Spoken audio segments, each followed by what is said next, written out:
आज से हम लोग सी प्रोग्रामिंग स्टार्ट करने जा रहे हैं। ठीक है, तो बेसिकली ये सब इंजीनियरिंग स्टूडेंट्स के लिए है, ठीक, क्योंकि वहाँ पे नीड काफ़ी होती है सी प्रोग्रामिंग लैंग्वेज की। तो हम लोग देखते हैं फ्रॉम द स्टार्टिंग। ओके, तो ये स्टार्टिंग कहाँ से होता है? ठीक है, पहले सबसे पहले जो लैंग्वेज है वो सी प्रोग्रामिंग लैंग्वेज ही है। ठीक, तो जो सी की स्टोरी है, क्योंकि क्या होता है कि अगर जो हमको कोई प्रोग्राम में कोडिंग करना है, ठीक है, तो वहाँ पे क्या होता है कि पहले जो हम लोग कोड लिखते हैं वो जनरली इंग्लिश में लिखते हैं। ठीक है, और वो इंग्लिश से किस में कन्वर्ट होता है? मशीन लैंग्वेज में। ठीक है, जैसे कि अगर जो मैं थोड़ा सा कहूँ इसको, ठीक, तो जैसे हम लोग लिखा हेलो, लिखा प्रिंट, लिखा पाइथन का जैसा प्रिंट लिखा, यहाँ पे लिखा हेलो। ठीक, तो ये क्या होगा? ये हाई लेवल लैंग्वेज होगी। ये बताएंगे सब क्या होता है। ठीक, तो ये कंप्यूटर कैसे समझेगा? तो कंप्यूटर को समझने के लिए इसको कन्वर्ट करना पड़ेगा जीरो और वन के फॉर्म में, क्योंकि कंप्यूटर हमारा क्या समझता है? खाली बाइनरी नंबर, बाइनरी। ठीक है, अभी बहुत सारी चीज़ें पढ़ेंगे हम, तो अभी सीखते हैं स्टार्टिंग से ही। ठीक है, तो नीड क्यों है हमें किसी प्रोग्रामिंग लैंग्वेज की? क्योंकि क्या होता है कि हमारा जो मशीन होता है, कंप्यूटर होता है, वो खाली लो लेवल लैंग्वेज समझता है। ठीक है, तो हमें इसके इसके लिए एक चीज़ की ज़रूरत है जिसको हम लोग प्रोग्रामिंग लैंग्वेज बोलते हैं। ठीक है, जनरली सिंपल चीज़।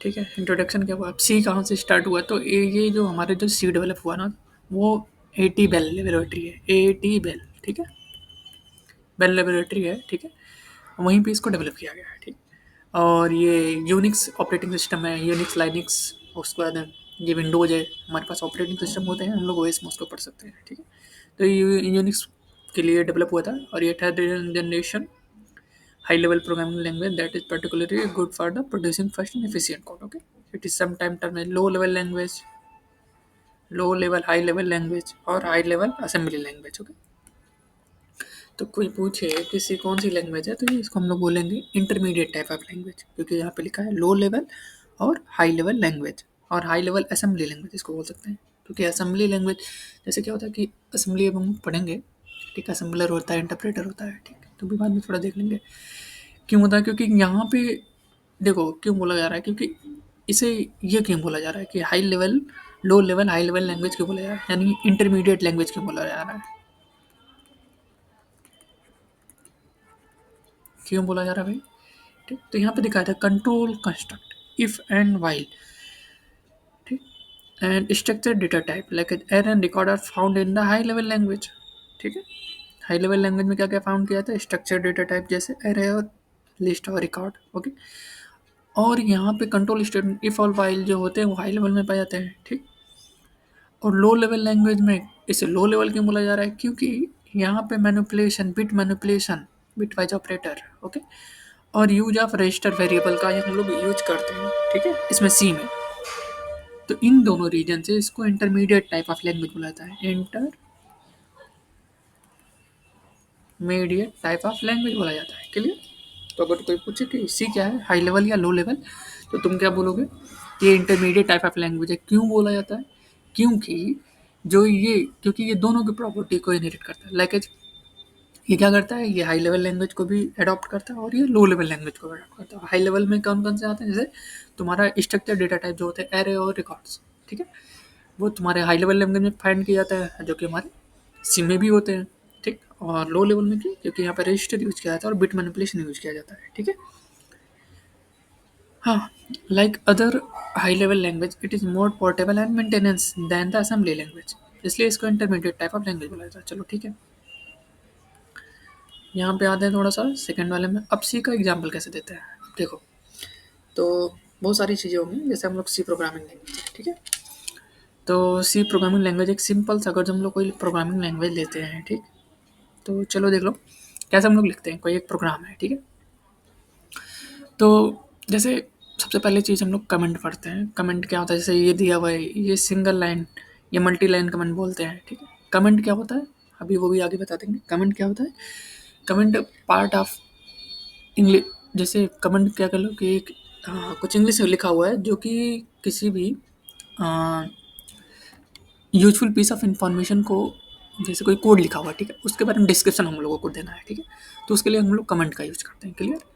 कि कोई भी पीस ऑफ कोड है, ठीक है, वो किसके बारे में डिफाइन किया जा रहा है, ठीक है, जो कि एक नीडफुल इन्फॉर्मेशन को कंटेन किए हुए है, लेकिन ये इग्नोर किया जाता है बाय कंपाइलर और इंटरप्रेटर द्वारा। क्लियर? तो कमेंट दो प्रकार के होते हैं, कि सिंगल लाइन कमेंट और दूसरा multi line comment. Single line और दूसरा मल्टी लाइन, अभी आगे सब पढ़ेंगे इसका, ठीक। तो सिंगल लाइन को हम लोग डबल स्लैश से लिख देते हैं और मल्टी लाइन को फॉरवर्ड स्लैश और स्टार्ट से करते हैं, ठीक। अब देखो नेक्स्ट स्टेटमेंट प्री प्रोसेसर, जैसे अब यहाँ पे देखो, ये पहला लाइन हो गया, ठीक, ये मेन फंक्शन हो गया जहाँ से तुम्हारा सब कुछ स्टार्ट होगा, ठीक। तीन चार पार्ट इसमें बहुत ज़्यादा इंपॉर्टेंट है इस पूरे प्रोग्रामिंग लैंग्वेज में। देखो पहला तो ये तुम्हारा, ठीक, जो तुम्हारा होता है प्री प्रोसेसर डायरेक्टिव इसको बोलते हैं, ठीक, हैश इंक्लूड, और ये जो है ये तुम्हारा डायरेक्टिव है, मतलब हेडर फाइल, इसको डॉट एच मतलब हेडर फाइल होता है, ठीक, अभी आगे बताएंगे उसको, ठीक। और ये मेन फंक्शन होता है जहाँ से इसका प्रोग्राम का एग्जीक्यूशन इंपॉर्टेंट मतलब स्टार्ट होता है, ठीक। अब देखो यहाँ पे अब थोड़ा बहुत जो सिंटेक्स है इसका थोड़ा हम लोग देखते हैं, रुको एक मिनट करूँगा कर्सर, ठीक है। अब जैसे सबसे इम्पोर्टेंट बात क्या है इसमें, जैसे यहाँ पे तो इन्होंने बहुत ज़्यादा रफली लिख दिया, जैसे यहाँ पे देखो कि हर एक जो स्टेटमेंट है वो हमेशा सेमी कॉलन से ये एंडिंग होनी चाहिए, ठीक है। क्लियर? दूसरी चीज़ है जो फंक्शन का नेम हो, function name including main is all allow having bracket, जैसे कोई भी फंक्शन को हम लोग डिफाइन करते हैं, ठीक है। तो फंक्शन को डिफाइन करने का सबसे बढ़िया तरीका क्या है, कि जैसे अगर तुमने मेन लिखा, मेन, ठीक, तो ये जो ब्रैकेट होता है ये फंक्शन को इंडिकेट करता है। क्लियर? जैसे अभी तुम यहाँ प्रिंट एफ लिखोगे तो ये भी तुम ऐसे लगाते हो, ठीक, और इसके अंदर कुछ भी एक्स वाई जेड जो भी लिखना हो लिखा सकते हो, ठीक है। तो इस ब्रैकेट से हम लोग करते हैं, और ये जो ब्रैकेट होता है, ये वाला ब्रैकेट क्या डिफाइन करता है, ये तुम्हारा स्टार्टिंग और एंडिंग को डिफाइन करता है। क्लियर है? जैसे यहाँ पे हमारा ये ब्रैकेट है, यहाँ से चालू हुआ और यहाँ से, मतलब किसी भी फंक्शन की बॉडी को डिफाइन करने के लिए हम लोग कर्ली ब्रैकेट का यूज करते हैं। क्या करता है, फंक्शन की बॉडी को डिफाइन करने के लिए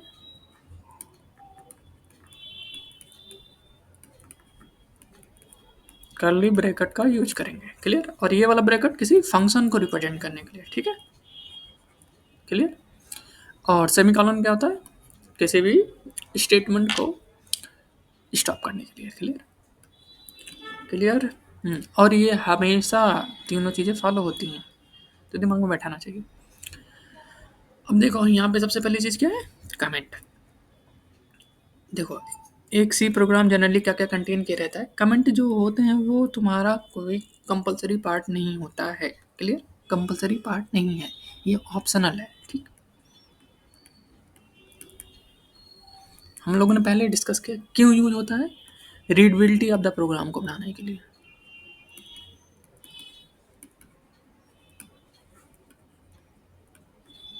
प्रोग्राम और कोड को बढ़ाने के लिए। क्लियर? अच्छा, क्यों होता है, there this can be appear anywhere in the program between the symbols this and this, इसको बोलते हैं ओपनिंग वाला, इसको closing of comment, except the codes comma. देखो ठीक है, हाँ, कमेंट जो होते हैं मैंने पहले ही बोला था दो टाइप से, इसको बोलते हैं सिंगल लाइन कमेंट, और ये जो यहाँ डिफाइन है इसको मल्टी। चलो अगले पाते हैं, प्री प्रोसेसर कंट्रोल। ठीक है, देखो यहाँ पे ये भी ऑप्शनल पार्ट है, the preprocessor is a part of the compiler to run, okay, it take control instruction from the code such that include another file और डिफाइन और मैक्रोज। अभी आगे हम लोग डिस्कस कर लेंगे, लेकिन यहाँ पे क्या क्या चीज़ें हैं। तो प्री प्रोसेसर जो कि हैश इंक्लूड हम लोगों ने देखा था ना, इसको बोलते हैं प्री प्रोसेसर। क्लियर? तो ग्लोबल डेटा डेफिनेशन, ठीक है, ग्लोबल डेटा डेफिनेशन हम आगे देखेंगे कि ग्लोबल वेरिएबल फॉर्मल वेरिएबल क्या होते हैं, ठीक है, जो कि फंक्शन की बॉडी के आउटसाइड डिफाइन किया जाते हैं उनको ग्लोबल कहते हैं, और किसी फंक्शन की बॉडी में होते हैं, ठीक है, उनको हम लोग लोकल वेरिएबल कहते हैं। ठीक है, और function definition, so function definition ये अभी ऑप्शनल एटलीस्ट वन हम लोग देते हैं, ठीक है। फंक्शन डिफिनीशन हम लोग थोड़ा सा आगे देखेंगे कि किसी फंक्शन को डिफाइन किया जाता है, ठीक है, क्यों डिफाइन किया जाता है, ताकि हम लोग उसके बारे में जान सकें। क्लियर? अभी आगे हम लोग देखेंगे, तो ये सब थोड़ी अच्छी चीज़ें चलेगा, ठीक है। तो एक्सरसाइज, ठीक है, इन्होंने दिया हुआ है कि क्या क्या चीज़ें हैं।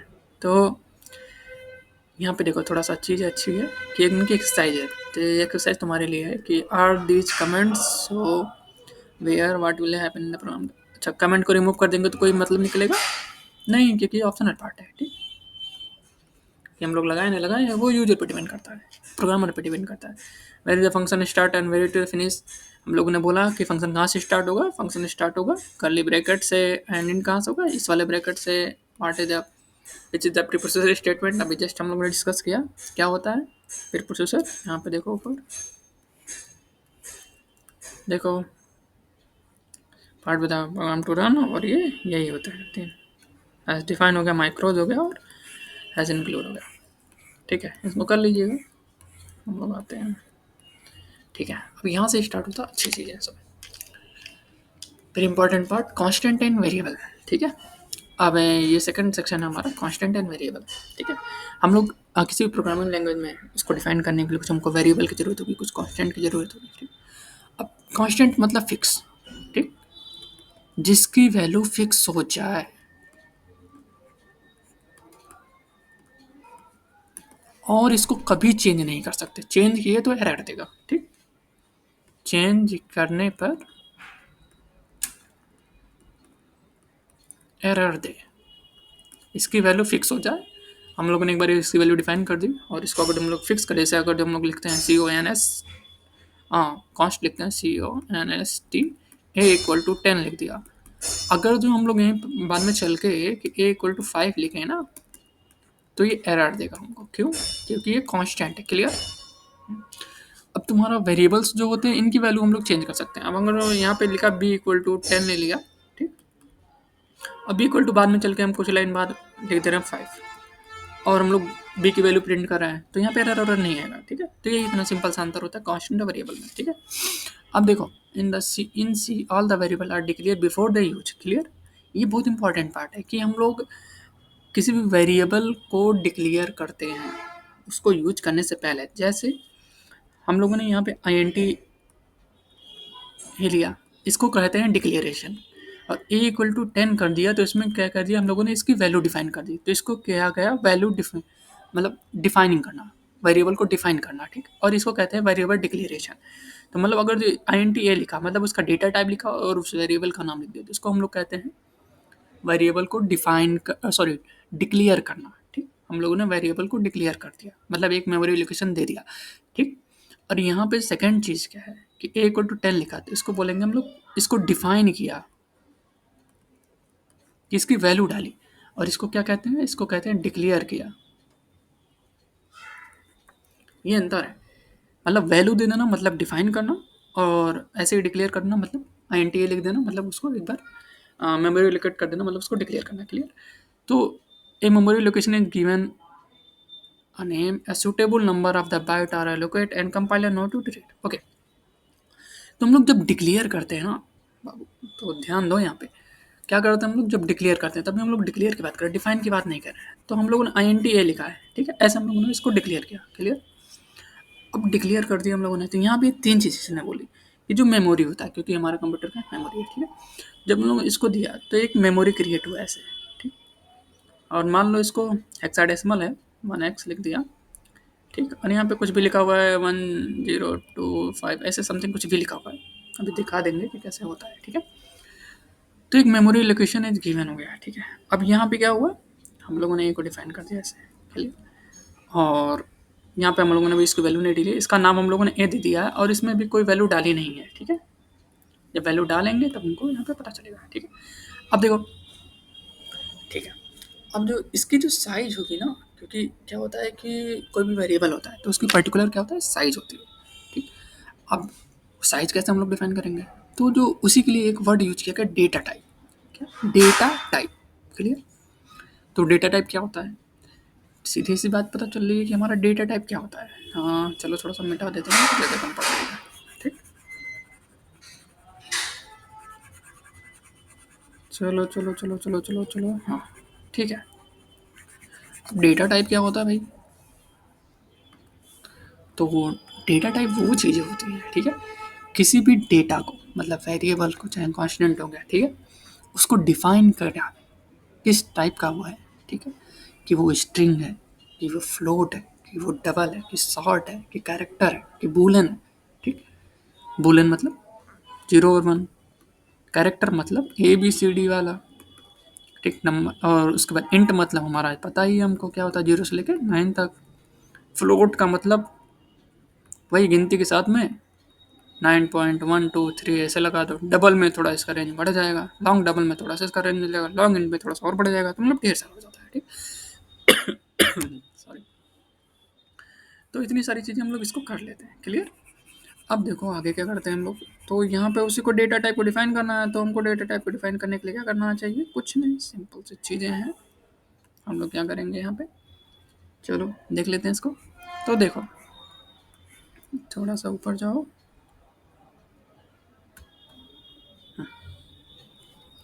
देखो तो यहाँ पे कैरेक्टर डेटा टाइप हो गया, यहाँ पे बिट दिया हुआ है, ठीक है, ध्यान रखना, बिट। चलो थोड़ा सा डिफरेंस क्लियर करते हैं, बिट और बाइट।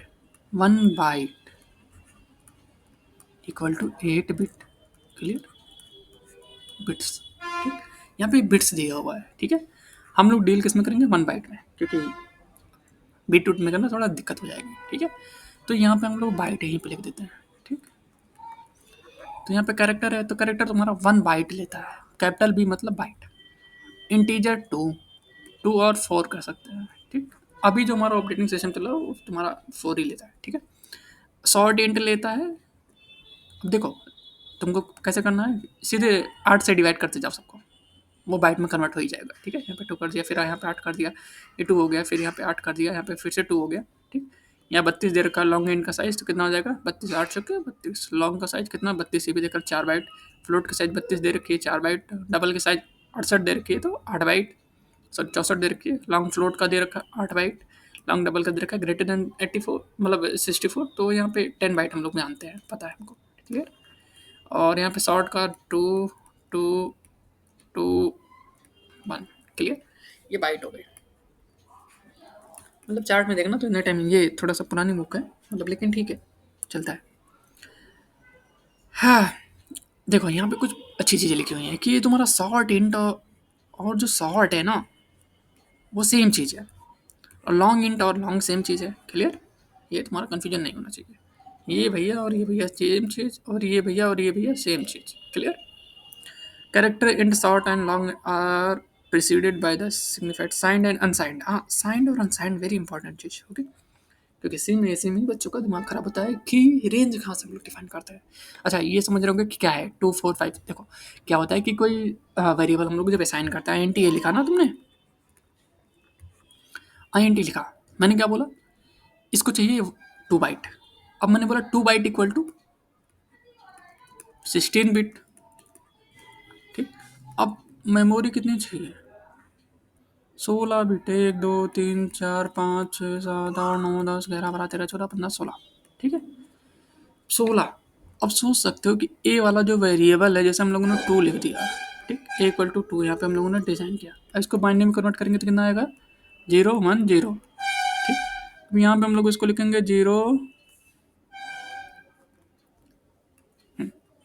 इसको लिखा हम लोग ने 0, यहाँ पे लिखा 1 और 0, और यहाँ बाकी 0 0 0 0 0 0 0 0 0 0 0 0 बढ़ दिया, ठीक। अब ये तुम्हारा ए ऐसे इसको रिप्रेजेंट किया जाएगा मेमोरी में, क्लियर है ये, ठीक। तो ये इतनी बड़ी चीज़ है, मतलब थोड़ा थोड़ा आसान सा चीज़ है, ठीक।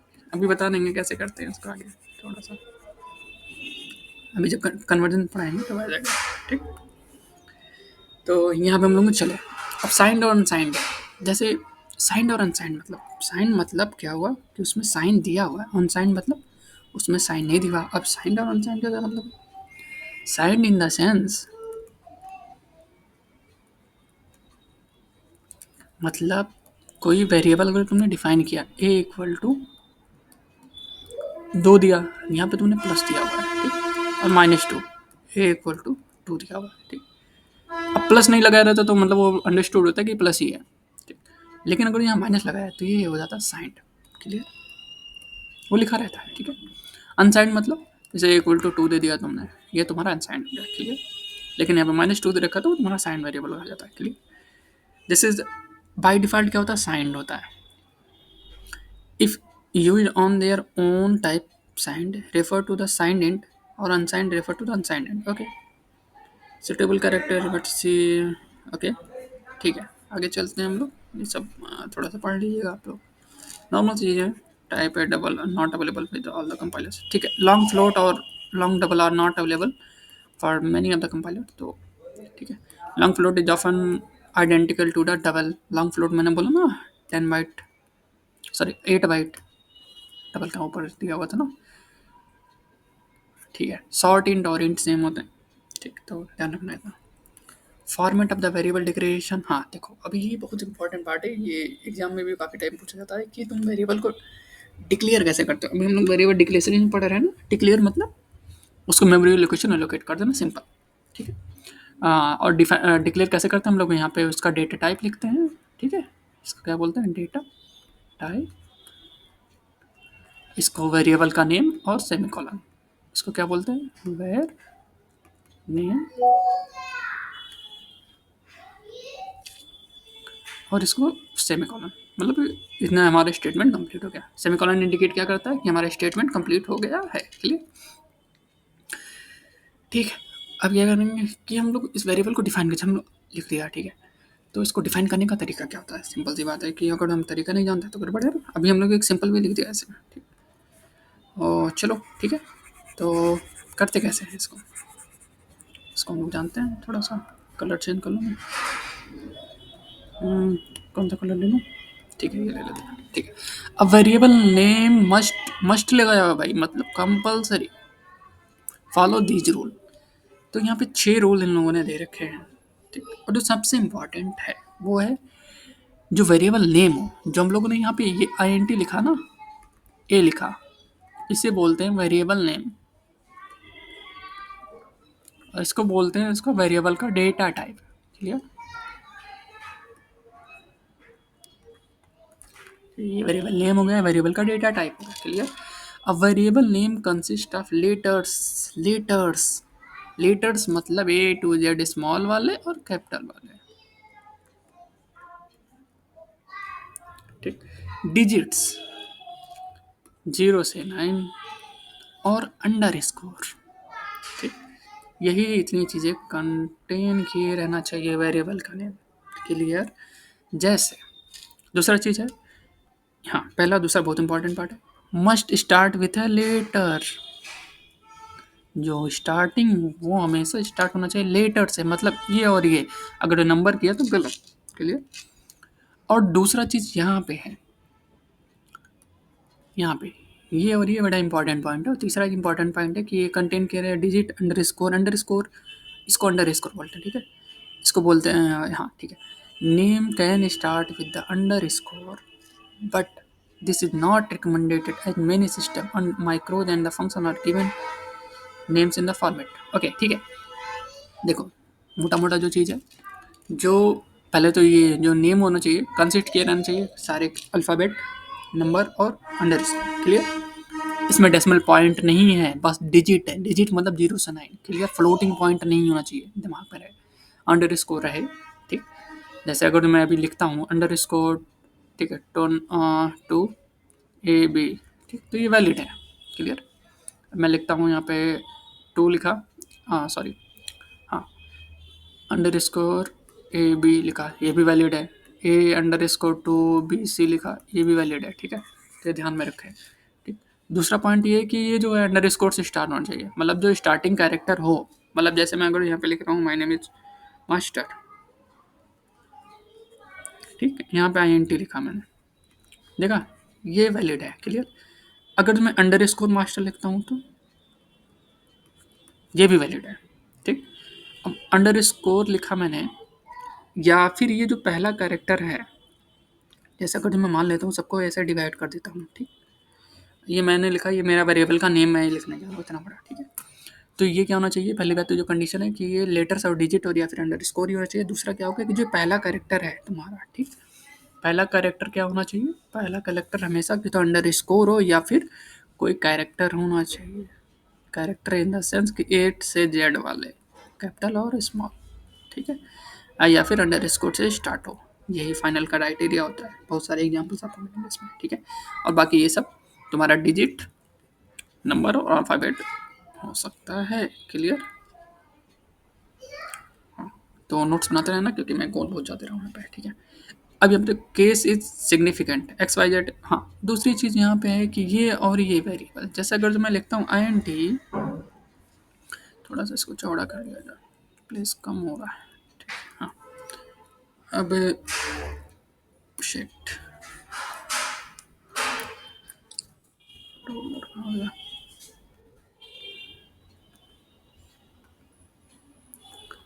ठीक है। हाँ, तो अगर जो मैं लिखता हूँ I N T capital X Y Z और I N T X Y Z, ठीक है, केस सेंसिटिव ये लोग मानते हैं, ठीक है। तो ये और ये डिफरेंट चीज़ें हैं, इट्स नॉट सेम। क्लियर? इसको हम लोग 5, इसको 10 लिखेंगे और दोनों को प्रिंट करेंगे। अगर जो मैं लिखता हूँ एंड 5 लिख लिया, ठीक है, तो ये दोनों आइडेंटिकल नहीं है।